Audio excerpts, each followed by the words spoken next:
বিরিয়ানি তো আপনারা অনেক রকম পদ্ধতিতে নিশ্চয়ই ট্রাই করেছেন, তবে রেস্টুরেন্টের মতন পারফেক্ট ভাবে বানাতে পারছেন না।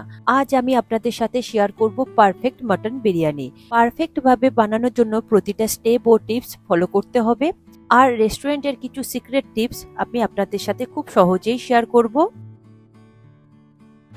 নমস্কার বন্ধুরা, কিচেন টেকনিকে আপনাদের সবাইকে স্বাগত। আমি মধুমিতা। আজ নিয়ে এসেছি একটা দারুণ স্বাদের রেসিপি। চলুন দেখে নেওয়া যাক। মাটন বিরিয়ানির জন্য যেটা প্রথমে প্রয়োজন সেটা হলো মশলা।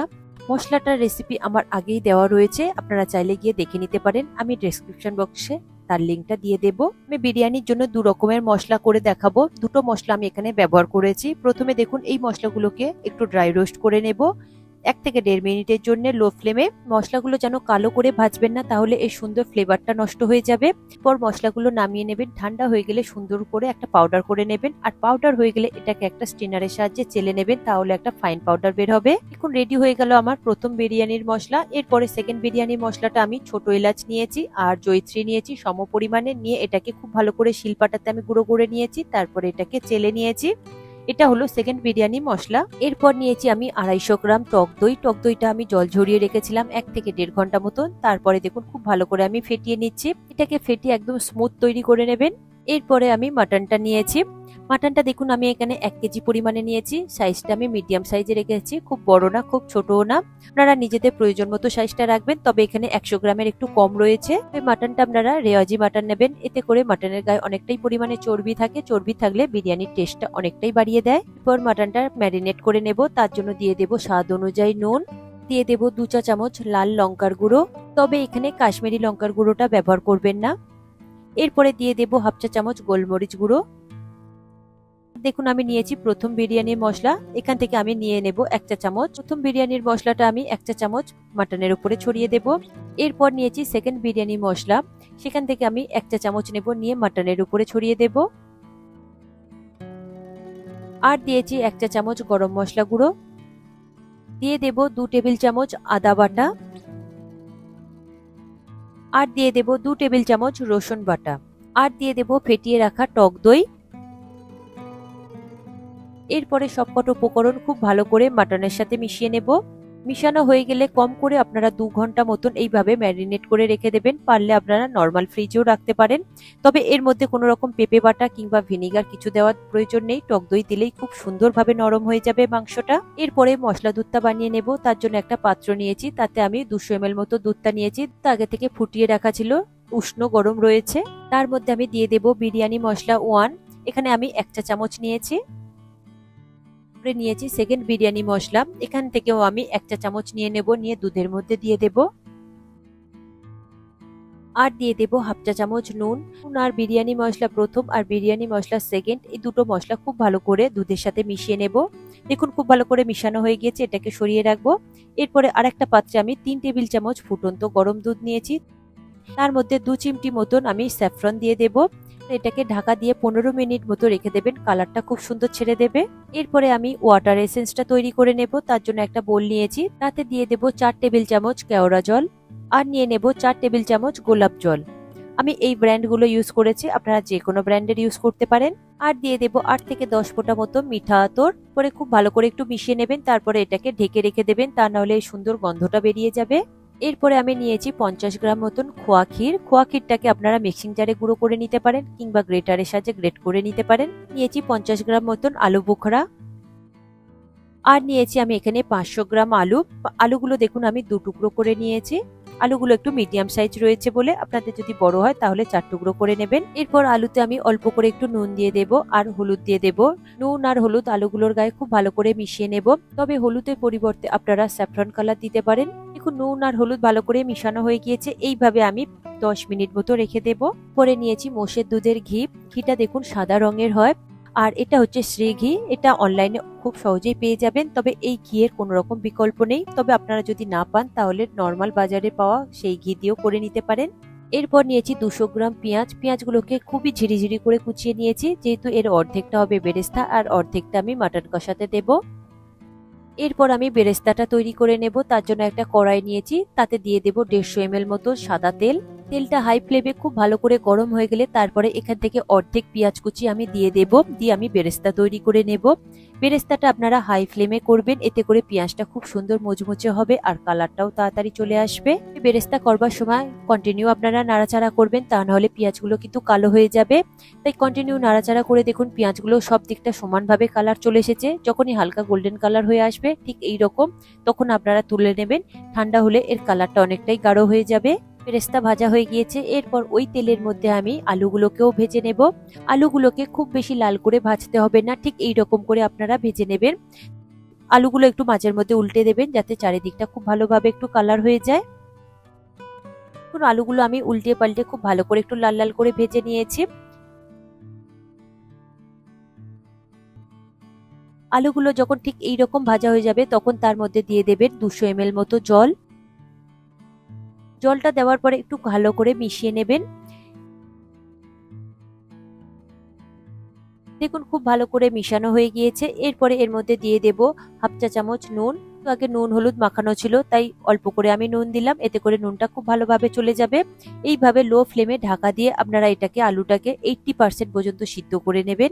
দেখুন এরপরে আমি ঢাকা খুলে দেখছি, আলুটা দেখুন জলটা একদমই কমে গিয়েছে, যেটা রয়েছে সেটা শুধু তেলই রয়েছে, জল একদমই কমে গিয়েছে, আলু সবই টেনে নিয়েছে। আর দেখুন আলুটা কতটা সিদ্ধ হয়েছে আমি সেটা ছুরি দিয়ে দেখিয়ে দিচ্ছি, কত সহজেই চলে যাচ্ছে, পুরো একদম পারফেক্ট 80% পর্যন্ত সিদ্ধ হয়েছে।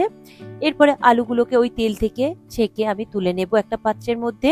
দেখুন আলুগুলো তুলে একটা পাত্রের মধ্যে নিয়েছি, এটাকে এবার সরিয়ে রাখবো। এরপরে ওই তেলের মধ্যে আমি যে মশলাগুলো দেবো সেই মশলাগুলো আমি দেখিয়ে দেব।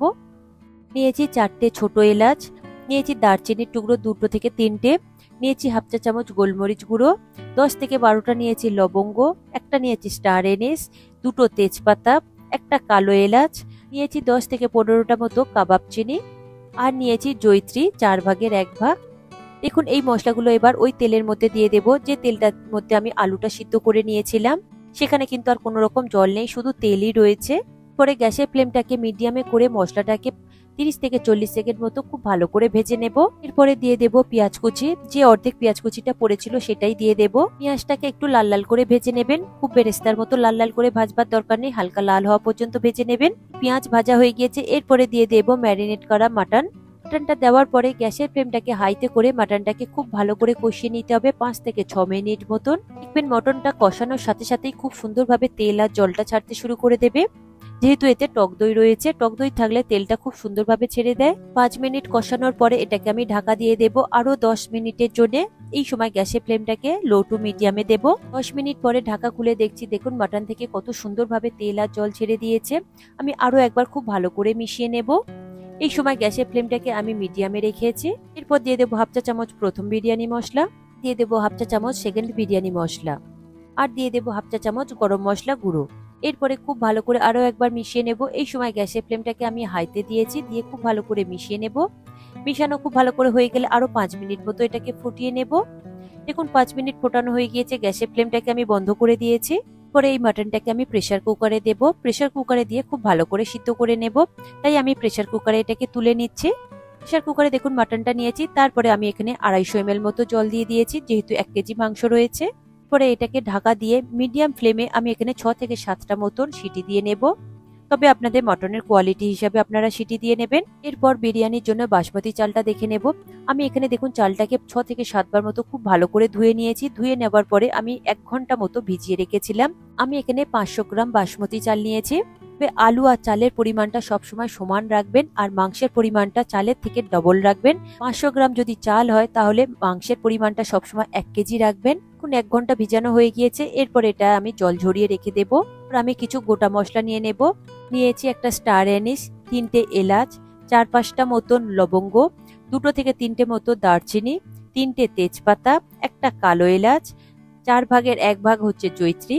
এই গোটা মশলাগুলো ভাতটা তৈরি করবার সময় দেব। তার জন্য আমি দেখুন একটা নিয়েছি স্ট্রেনার।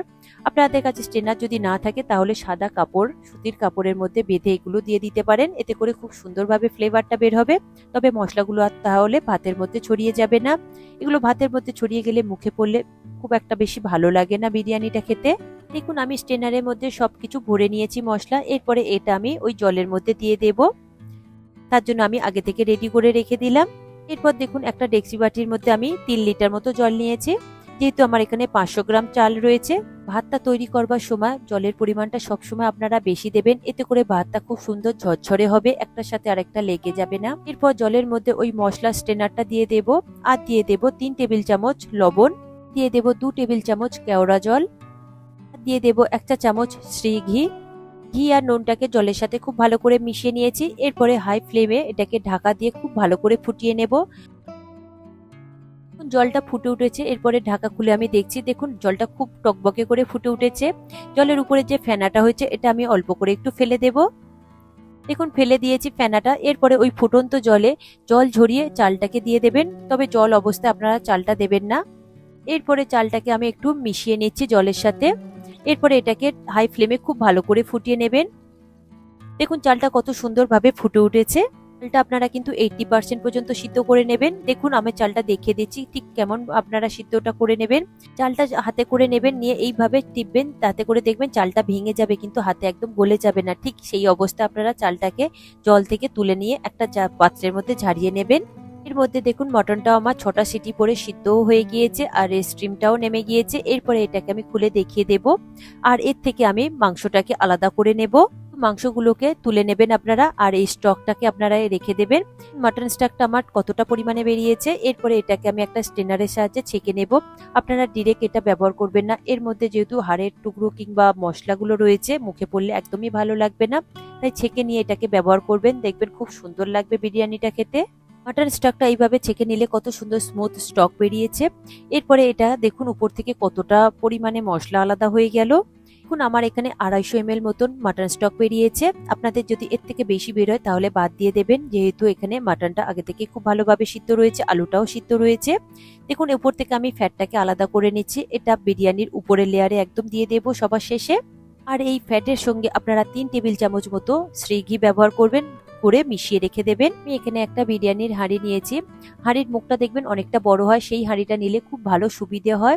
হাঁড়ির মুখটা খুব ছাড়ানো টাইপের হয়, ঠিক সেই হাঁড়িটা নেবেন। এরপরে ওই হাঁড়ির মধ্যে 1 চা চামচ মতো শ্রী ঘি দিয়ে দেব। শ্রী ঘিটাকে এরপরে হাত দিয়ে খুব ভালো করে হাঁড়ির গায়ে মিশিয়ে নেব। দেখুন ঘিটা মিশানো হয়ে গিয়েছে। এরপরে দিয়ে দেব আলু বুখারা, দিয়ে দেব অর্ধেক পাতিলেবুর রস, আর দিয়ে দেব 250 ml মতো মটন স্টক, আর দিয়ে দেব বিরিয়ানি মশলা 1 চা চামচ, দেব সেকেন্ড বিরিয়ানি মশলা 1 চা চামচ, আর দিয়ে দেব হাফ চা চামচ গরম মশলা গুঁড়ো, আর দিয়ে দেব শ্রী ঘি 1 চা চামচ। আর এখান থেকে মশলা দুধটা আমি দিয়ে দেব 50 ml মতো, যেহেতু এখানে 200 ml রয়েছে তার মধ্যে 50 ml আমি আগেই দিয়ে দেব। এরপরে খুব ভালো করে মিশিয়ে নেব, এগুলো হাঁড়ির চারিদিকটা খুব ভালোভাবে লেগে যাবে। এরপর এর মধ্যে দিয়ে দেব মাটনগুলো, মাটনের পিসগুলো খুব ভালো করে সাজিয়ে দেব। দেখুন মাটন দেওয়া হয়ে গিয়েছে। এরপরে আলুর পিসগুলোকেও দিয়ে দেব, উপরে খুব সুন্দর করে সাজিয়ে দেব। এরপর উপর থেকে অল্প করে দেব একটু বেরেস্তা, দেব ফার্স্ট বিরিয়ানি মশলা হাফ চা চামচ, আর দেব সেকেন্ড বিরিয়ানি মশলা হাফ চা চামচ। তারপর দেব ওয়াটার এসেন্স, এখানে আমি 2 টেবিল চামচ মতো দিয়ে দেব। এরপর দেব খোয়া ক্ষীর, খোয়া ক্ষীর এখানে আমি অল্প করে একটু আগে দিয়ে দেব। এখানে প্রতিটা লেয়ারে আমি দেব, সেই পরিমাণে আপনারা অল্প অল্প করে দেবেন। এরপরে আমি দিয়ে দেব ভাতটা, ভাতটা আমি অর্ধেকটা এখানে আগে দেব, একটা লেয়ার আগে তৈরি করে নেব। অর্ধেক ভাত দেওয়ার পরে একটা স্প্যাচুলার সাহায্যে এটাকে আমি স্প্রেড করে দিচ্ছি, যাতে চারিদিকটা সমানভাবে ভাতটা চলে যায়। পরে উপর থেকে অল্প করে একটু বেরেস্তা দিয়ে দেব। তারপরে দিয়ে দেব হাফ চামচেরও কম বিরিয়ানি মশলা 1, আর দিয়ে দেব হাফ চামচেরও কম বিরিয়ানি মশলা 2। চারিদিকটা খুব ভালো করে ছড়িয়ে দেবেন, যাতে মশলাটা সব দিকে ভালোভাবে লেগে যায়। দিয়ে দেব হাফ চা চামচ গরম মশলা গুঁড়ো, সঙ্গে ছড়িয়ে দেব 2 টেবিল চামচ ওয়াটার এসেন্স। তারপর দিয়ে দেব অল্প করে খোয়া ক্ষীর, পরে স্যাফরন ভেজানো সেই দুধের সাথে 1 চিমটি মতো স্যাফরন কালার দিয়েছি, দিয়ে আমি খুব ভালো করে মিশিয়ে নিয়েছি। এটাকে আমি ভাতের উপরে অল্প অল্প করে একটু চারিদিকে ছড়িয়ে দেব। এরপর উপর থেকে দিয়ে দেব 2 চা চামচ শ্রী ঘি বা মোষের দুধের ঘি। পরে ঘি আর মটনের ফ্যাট যেটা মিশানো ছিল সেটাকে আমি উপর থেকে একটু দিয়ে দেব। এরপর আমি দিয়ে দেব বাকি ভাতটা, এখানে আমি 2টো লেয়ার করেছি। দেখুন বাকি ভাতটা দেওয়ার পরেও খুব ভালো করে এটাকে স্প্রেড করে দেব, ভাতটা যাতে সমানভাবে হয়ে যায় হাঁড়ির চারিদিকটা। এরপর উপর থেকে একটু বেরেস্তা ছিল বেঁচে, সেটা আমি দিয়ে দিলাম। দিয়ে দেব মশলা দুধটা, বাকি যেটা ছিল সেটা পুরোটাই আমি দিয়ে দিলাম। হাফ চা চামচ ফার্স্ট বিরিয়ানি মশলা চারিদিকে খুব ভালো করে ছড়িয়ে দেবেন। দিয়ে দেবো সেকেন্ড বিরিয়ানি মশলা হাফ চা চামচ। বাকি ওয়াটার এসেন্সটা আমি খুব ভালো করে ভাতের চারিদিকটা ছড়িয়ে দেব। যে স্যাফরন মিল্কটা ছিল সেই স্যাফরন মিল্কটা আমি ভাতের চারিদিকে খুব ভালো করে ছড়িয়ে দেব। দিয়ে দেবো বাকি মাটনের ফ্যাট আর ঘিয়ের মিশ্রণটা উপর থেকে খুব ভালো করে ছড়িয়ে দেব। এরপরে দিয়ে দেব বাকি যে খোয়া ক্ষীরটা ছিল সেই খোয়া ক্ষীরটা পুরোটাই উপর থেকে খুব ভালো করে ছড়িয়ে দেব। সবার উপর থেকে দিয়ে দেব 1 থেকে 2 চা চামচ মতো ঘি। আমি এখানে 70 থেকে 75 গ্রাম মতো ঘি ব্যবহার করেছি। পর হাঁড়িটাকে খুব ভালো করে ঢাকা দিয়ে নেব। আমি এখানে ফয়েল পেপার কিংবা আটা দিয়ে শিল করলাম না, এমনি শুধু সরা দিয়েই শিলটা করে নিয়েছি। নিয়ে উপর থেকে একটা ভারী নোড়া চাপিয়ে দিয়েছি। তবে আপনারা চাইলে শিল করে নিতে পারেন আটা কিংবা ফয়েল পেপার দিয়ে। এরপরে হাঁড়িটা আমি গ্যাসের ওভেনে বসাবো। হাই ফ্লেমে আমি 5 মিনিট মতো এটাকে গরম করে নেব। 5 মিনিট মতো গরম হয়ে গেলে এরপরে একটা চাটু নেবেন, চাটুর উপরে বসিয়ে এটাকে আরো 2 মিনিট মতো হাই ফ্লেমে গরম করে নেবেন। মিনিট পরে গ্যাসের ফ্লেমটাকে লো করে দেবেন। দিয়ে এটাকে 25 থেকে 30 মিনিট মতো এইভাবে হতে দেবেন। 25 মিনিট পরে আরো 10 মিনিট মতো এটাকে স্ট্যান্ডিং টাইমে রাখবেন। তারপরে এটাকে ওপেন করবেন। দেখুন আমি এই সরাটা খুলে দেখাচ্ছি কত সুন্দর তৈরি হয়েছে, একদম পারফেক্ট তৈরি হয়েছে, কত সুন্দর দেখুন ঝরঝরে হয়েছে, একটার সাথে আরেকটা একদমই কিন্তু লেগে নেই। আমি হাঁড়ির নিচের ভাতটাও তুলে দেখাবো কত সুন্দর ঝরঝরে হয়েছে, একদমই কিন্তু জল নেই হাঁড়ির নিচে। দেখুন হাঁড়ির নিচে থেকে আমি আলুটা তুলে দেখিয়ে দিচ্ছি, আলুটা দেখুন পারফেক্ট একদম সিদ্ধ হয়েছে আর কতটা সুন্দর দেখুন হয়েছে। আমি একটা মাংস তুলেও দেখিয়ে দেব কতটা পারফেক্ট সিদ্ধ হয়েছে মাটনটা। তবে খাবার সময় আপনারা তলার মশলা ভাতটা উপরে মিশিয়ে নেবেন, যেহেতু উপরের মশলাটা একটু হালকা আছে, সাদা সাদা রয়েছে, আর তলায় যে মশলাটা রয়েছে সেটা মিশিয়ে নিলে তবেই কিন্তু বিরিয়ানিটা খেতে ভালো লাগবে। রেডি হয়ে গেল আমার আজকের মাটন বিরিয়ানি। একদম পারফেক্ট ভাবে বানানোর জন্য প্রতিটা স্টেপ আপনাকে ফলো করতে হবে। দেখুন কতটা সুন্দর ঝরঝরে হয়েছে, একটার সাথে একটা যেরকম লেগে নেই, আর খেতে কিন্তু অসম্ভব সুন্দর টেস্ট হয়েছে। আর এর ফ্লেভারটা পুরো একদম দোকান বা রেস্টুরেন্টের মতন গন্ধ বেরিয়েছে। দেখুন বিরিয়ানির কালারটাও কিন্তু একদম দোকানের মতন হয়েছে, রেস্টুরেন্টের মতন হয়েছে। আমি মাটনটা কেটে দেখিয়ে দেব কতটা সফট হয়েছে আর কতটা জুসি হয়েছে। পারফেক্ট ভাবে এইরকম বিরিয়ানি বানানোর জন্য আপনাকে কিন্তু এই 2 রকমের মশলা বানিয়ে নিতে হবে বিরিয়ানির, তবেই কিন্তু এই পারফেক্ট টেস্টটা পাবেন। আর ঘিটা যদি পারেন আপনারা শ্রী ঘি ব্যবহার করবেন, এটা হচ্ছে মোষের দুধের ঘি। বিরিয়ানিতে সবসময় মোষের দুধের ঘি ব্যবহার করা হয়, তবেই কিন্তু এর টেস্টটা অনেকটাই বেড়ে যায়। দেখুন বিরিয়ানির ভাতটা কত সুন্দর রেডি হয়েছে। আর আমি মাংসটাও হাত দিয়ে কেটে দেখিয়ে দেব কতটা সফট হয়েছে আর কতটা জুসি হয়েছে। হাতের হালকা চাপে মাটনটা কত সুন্দরভাবে খুলে যাচ্ছে। আর চিকেন বিরিয়ানির রেসিপিও আমার চ্যানেলে দেওয়া রয়েছে, বিরিয়ানি মশলার রেসিপিও আমার চ্যানেলে দেওয়া রয়েছে, আপনারা গিয়ে দেখে নেবেন। নবমীর দিন এইভাবে বিরিয়ানি বানিয়ে নিন। এই রেসিপিটি আপনাদের কেমন লাগলো কমেন্টে অবশ্যই জানাবেন। আর যদি ভালো লেগে থাকে তাহলে লাইক শেয়ার করবার অনুরোধ রইল।